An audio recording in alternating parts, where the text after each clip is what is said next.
নমস্কার, স্বাগতম সনাতন বাণীতে, যেখানে প্রতিদিন ভগবানের বাণী আপনার মনে শান্তি এনে দেবে। এই বাণীটি আজ তোমাদেরই উদ্দেশ্যে ভগবান করেছেন। যদি কষ্টে থাকো এটা শোনো, স্কিপ করার আগে 10 সেকেন্ড শুনে যাও। ভগবান তোমাকে এই কথাগুলো বলতে চায়। জগন্নাথ দেবের কিছু বাণী। জগন্নাথ দেবের উপর বিশ্বাস রাখো, অন্ধকারের পরেই আলো আসবে। জীবনে যতই কষ্ট আসুক, জগন্নাথ দেবের নাম নিলে হৃদয়ে শক্তি জন্মায়।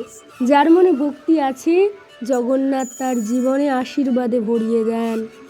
ভক্তের চোখে জল দেখলে জগন্নাথ দেব কখনোই অযথা একা ছেড়ে দেন না সেই ভক্তকে। সত্য, ধৈর্য আর ভক্তি, এই পথেই জগন্নাথের কৃপা পাওয়া যায়।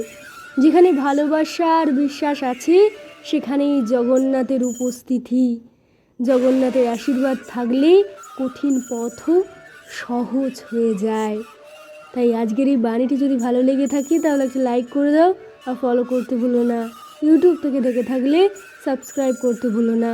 ভগবান তোমার আমার প্রতিটি জীবের যেন মঙ্গল করেন, এটাই আমাদের কামনা, এটাই আমাদের বাসনা। কমেন্টে লিখে যাও, জয় জগন্নাথ। হে জগন্নাথ, তুমি আমাদের রক্ষা করো, কৃপা করো, এর বেশি কিছুই চাই না গো। জয় জয় জগন্নাথের জয়।